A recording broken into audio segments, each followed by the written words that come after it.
में बात यह है कि जमात इस्लामी जम्मू कश्मीर जो है ये एक जमहूरी अमल पर पूरा यकीन रखती है और 1971 से ये इलेक्शनों में हिस्सा लेती आई है। तो फिर 87 में यहाँ एक फ्रंट वजूद में आया जिसका नाम था मुस्लिम यूनाइटेड फ्रंट। उसमें जमात का बड़ा ज़बरदस्त रोल था। तो यहाँ मेरे ख़्याल में कि उस वक़्त जितने भी तंजीमें थी, जितने भी ख़यालात थे वो इकट्ठे हुए, लेकिन बदकिस्मती से बरसरीक़दार ग्रोह ने उस वक़्त उसको वज़न नहीं दिया और रिगिंग की, इतनी रिगिंग हुई कि मोहम्मद यूसुफ शाह मुकाबला करने वाला वो सलाउद्दीन बन गया। इन्हें इतना उन्होंने जज्बात को ठेस पहुंचाई, तो फिर जमात बदल हो गई।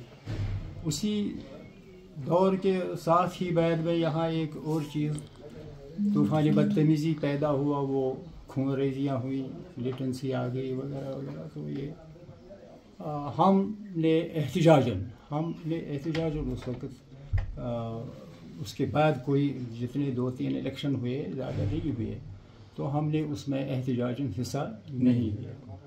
अब सूरत यह हाल ये है कि जमात को बैन किया गया है।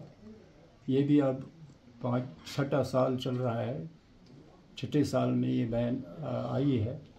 तो हमने फ़ैसला कर लिया, जमात की शूरा ने फ़ैसला किया कि वो अपने पैनल इसलिए रखा गया है कि ये बैन लिफ्ट होने के लिए वो तगदो करेंगे, बातचीत करेंगे सेंट्रल गवर्नमेंट से।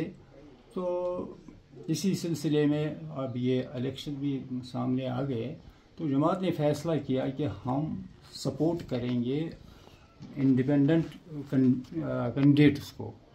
जहाँ हमें ये मुमकिन हो वहाँ हम इंडिपेंडेंट कैंडिडेट को, उन्हीं को सपोर्ट करेंगे, और ताकि हमारा जमहूरी अमल में जो हमारा यकीन है उसको अमली शक्ल मिल जाए। वो समझे लोग कि नहीं, ये कोई हराम चीज़ नहीं है, जमात ने इसको हराम करार नहीं दिया है।